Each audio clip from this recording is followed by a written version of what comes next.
खट्टी मीठी कहानियाँ। प्रद्युत मन लगाकर बांसुरी बजा रहा है। चारों तरफ पेड़ खुशी से झूम उठे हैं। पेड़ों पर फूल खिले हुए हैं और पक्षियाँ खुशी से चहचहा रही हैं। ऐसे में आनंदी पीछे से आकर खड़ी हो जाती है और मन लगाकर बांसुरी सुनती है। बांसुरी बंद होने पर आनंदी प्रद्युत के पास आकर बैठ जाती है। ओह अद्भुत! ऐसी बांसुरी सुनकर प्रकृति भी कैसे नाच उठती है। आहा! और तुम? ये तो मेरा सौभाग्य है कि मैं तुम्हारी धुन सुन पाती हूँ। आनंदी प्रद्युत के कंधे पर सिर टिका देती है। प्रद्युत फिर बांसुरी बजाना शुरू कर देता है। प्रद्युत बांसुरी का एक छात्र है। उसके गुरुजी उन्हें जो कुछ भी आता था वो सब सिखा चुके हैं, लेकिन प्रद्युत और भी सीखना चाहता है। इसलिए गुरुजी ने उसे कहा है कि अब उसे एक दूसरा शिक्षक ढूंढना होगा। दूसरा शिक्षक? हाँ प्रद्युत, बांसुरी का जितना ज्ञान मुझे था वो मैंने सब तुम्हें बता दिया। लेकिन गुरुजी, मैं किसके पास जाऊं? गुरु सूरदास के पास। वे कहाँ मिलेंगे? उनका दर्शन पाना जरा कठिन है, लेकिन सुना है कि वे दशपरमिता के पूजा स्थल पर बैसाखी के मेले में हर बरस आते हैं। मुझे आशा है तुम्हें वो वहीं पर अवश्य मिल जाएंगे। जी गुरुजी, जैसी आपकी आज्ञा। मंदिर में पूजा हो रही है और चारों तरफ मेला लगा है। आज मुझे गुरुजी को अवश्य ढूंढना होगा, नहीं तो मेरी बांसुरी की शिक्षा अधूरी रह जाएगी। लेकिन इतनी भीड़ में मैं उन्हें ढूंढूं कहाँ और पहचानूं कैसे? मैं तो उन्हें जानता तक नहीं। मुझे तो ये भी नहीं पता वो दिखते कैसे हैं। लाल वस्त्र पहने एक साधु बांसुरी बजा रहे हैं। कितना सुंदर धुन है ये। अब कौन बजा रहा है इसे? और ये आवाज आ कहाँ से रही है? अब लगता है उस आश्रम की तरफ से ही आ रही है। तो क्या वही सूरदास है, मेरे नए गुरुजी? अब चलकर देखता हूँ। प्रणाम गुरुदेव। कौन? मैं प्रद्युत। क्या आप बांसुरी के पंडित सूरदास हैं? क्या चाहिए तुम्हें? मैं बांसुरी सीखना चाहता हूँ। लेकिन बांसुरी सीखना इतना आसान काम नहीं है। क्या तुम देवी को संतुष्ट कर पाओगे? करूँगा, मुझे करना ही होगा। आप जो बोलेंगे मैं वही करूँगा, लेकिन मैं और सीखना चाहता हूँ गुरुदेव। उम्र कितनी है तुम्हारी? जी मैं 22 साल का हूँ। विवाहित हो? जी नहीं। बहुत अच्छे, तो तुम ही कर सकते हो। आज रात मैं इस आश्रम में पूजा का आयोजन करूंगा। तुम्हारी देवी को संतुष्ट करने की पूजा। तुम बांसुरी पर मेघ मल्हार बजाना। अब तुम जाओ। जो आज्ञा गुरुदेव। प्रणाम। इस बार बिना पानी इस अविवाहित युवक के सहारे मैं तुम्हें बंदी बनाऊंगा और तुम सदा सदा के लिए मेरी हो जाओगी। हाँ। कुछ वक्त बाद प्रद्युत मन लगाकर बांसुरी बजा रहा है। सूरदास पूजा कर रहा है। धीमे स्वर में मंत्र पढ़ते हुए वो यज्ञ में घी डाल रहा है। वातावरण शांत है और चारों तरफ अंधेरा छाया हुआ है। सिर्फ भद्रावती के बहते जल की चंचल आवाज सुनाई दे रही है। अचानक सामने के मैदान से अंधेरा हट जाता है और कई पूर्णिमाओं की चांदनी के समान एक अपूर्व सुंदरी और महिमामयी युवती देवी वीणा पानी प्रकट होती है। उस रूप को देखकर प्रद्युत मोहित होकर बेहोश हो जाता है। आ गई। आओ और मेरे दोनों हाथों पर तुम विराजमान हो जाओ। आओ देवी, आओ।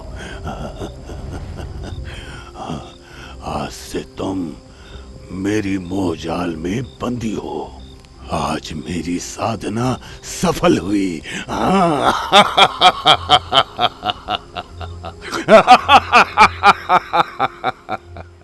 एक खुले मैदान में प्रद्युत लेटा हुआ है।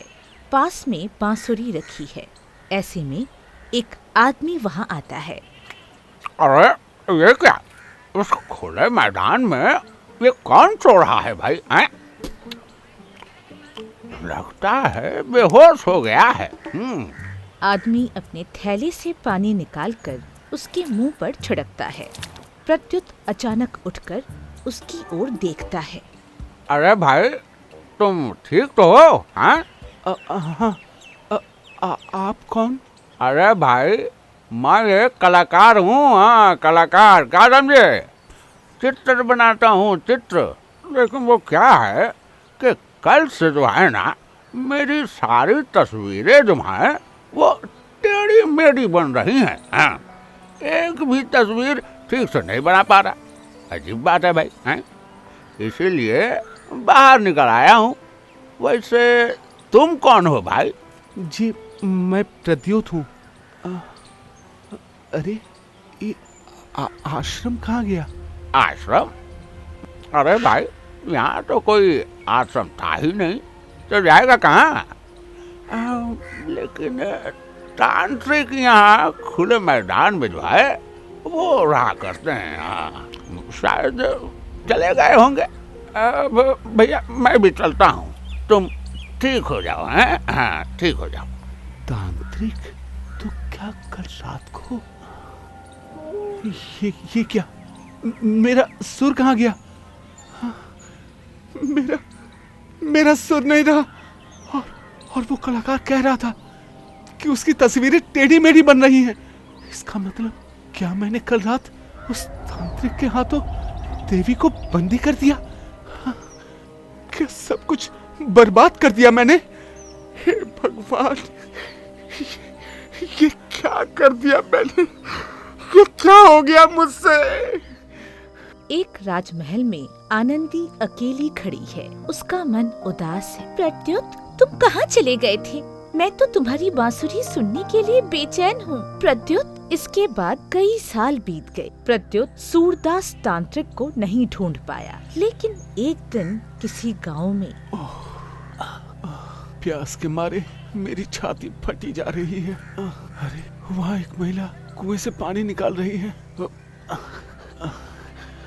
सुनिए, मुझे थोड़ा पानी पिला सकती हैं? बहुत प्यास लगी है मुझे। प्रद्युत आगे बढ़ता है। हाँ हाँ, बिल्कुल, लीजिए। देवी प्रद्युत को पानी पिलाती हैं। आपको देखकर लगता है आप थके हुए हैं। आइए, मेरे साथ आइए। आज रात आप हमारे आश्रम में विश्राम कीजिए। ये क्या? ये मैं क्या देख रहा हूँ? ये तो वही चेहरा है। हाँ, वही उज्जवल वर्ण। तो क्या यही देवी वीणा पानी है जो सब कलाकारों की पूज्य हैं? हाँ? क्या हुआ? आइए ना। जी, आपके पति? वो सन्यासी हैं, जंगलों में घूमते रहते हैं, कभी कभी आते हैं। प्रद्युत देवी के पीछे पीछे चलता है। देवी प्रद्युत के सामने खाना रखती हैं। ये लीजिए, पद्म बीज की खीर है, खा लीजिए। वाह, ये खीर तो अद्भुत है। देवी, मैं आपसे कुछ पूछना चाहता हूँ। हाँ हाँ, कहिए। जी, आप लोग पहले कहाँ रहते थे? मतलब आपका गांव कहाँ है? मैं नहीं जानती, मुझे कुछ भी याद नहीं है। सन्यासी कहते हैं कि उन्होंने मुझे दश पारमिता के घाट से अचेत अवस्था में पाया था। अब वो मुझे जहाँ जहाँ ले जाते हैं, मैं उनके साथ जाती हूँ। इसके अलावा मुझे और कुछ नहीं पता। यहाँ तक कि वो मेरे पति हैं भी या नहीं, मैं ये भी नहीं जानती। क्या आप जानना भी नहीं चाहती? हाँ, चाहती तो थी, लेकिन वो कहते हैं कि सन्यासियों को पुरानी बातें याद नहीं करनी चाहिए। क्या आप बता सकती हैं वो इस समय कहाँ पर हैं? हाँ, सुना है वो इस वक्त भद्रावती के मंदिर में है। भद्रावती? जी, ये भद्रावती का मंदिर कहाँ है? इस गांव के आखिरी छोर पर। ठीक है, मैं आज ही वहाँ जाऊँगा। प्रद्युत मंदिर का दरवाजा खोलकर अंदर प्रवेश करता है। विशाल काली मूर्ति के सामने सूरदास बैठा है। आओ प्रद्युत, आओ। मैं तुम्हारी ही प्रतीक्षा कर रहा था। मैंने तुम्हें बहुत ढूंढा। क्यों ढूंढा आपने मुझे? मैं सूरदास नहीं हूँ, मैं तांत्रिक गुनाथिया हूँ। लोभ में आकर मैंने देवी को बंदी बना लिया है, लेकिन उसे पूरी तरह प्राप्त नहीं कर पाया। मैंने वशीकरण मंत्र अपने गुरु अभिजक से सीखा था, लेकिन वही गुरु अब स्वप्न में मेरा तिरस्कार करते हैं। कहते हैं मेरे ही कारण सभी कलाकार अपनी कलाएं भूल रहे हैं और मुझे अपने इस पाप के दंड स्वरूप नरक भोग करना होगा। तुम उसे मुक्ति दो। अब मैं उन्हें कैसे मुक्ति दे सकता हूँ? ये लो, ये मेरे गुरु द्वारा अभिमंत्रित जल है। हम दोनों में से अगर कोई भी ये जल यदि देवी के शरीर पर 3 बार छिड़क दे तो वो अपनी पुरानी यादें वापस पा सकती हैं और देवी बनकर पुनः स्वर्ग चली जाएंगी वो। हाँ। तो फिर आपने ये जल अभी तक देवी पर छिड़का क्यों नहीं? डर से। हाँ प्रत्युत, डर से। अगर कोई लोभी ये जल छिड़कता है तो वो पत्थर का हो जाएगा, लेकिन तुम निर्लोभी हो, केवल तुम ही इस काम को कर सकते हो। लो प्रत्युत, लो और मुझे इस पाप से मुक्त कर दो। अब ठीक है, लेकिन ये पाप सिर्फ आपका नहीं मेरा भी है। चलता हूँ। प्रद्युत आश्रम के सामने आकर रुकता है। उसे देख देवी कहती है, अरे आइए आइए, कल आप बिना बताए कहाँ चले गए थे? आज मैं आपके लिए जौ का खीर बनाऊंगी। नहीं, ये सौभाग्य मुझे प्राप्त नहीं होगा माँ। प्रद्युत देवी के चरण छूता है। अरे ये क्या कर रहे हैं आप? अनजाने में मैंने आप पर घोर अन्याय किया था देवी। आपको बंदी बनाने में एक तांत्रिक की मदद की थी मैंने। आप मुझे शक्ति दो माँ, शक्ति दो मुझे। उससे पहले मैं आपकी स्मृति वापस लाना चाहता हूँ। प्रद्युत अपने घड़े से जल छिड़कता है। देवी कांप उठती हैं।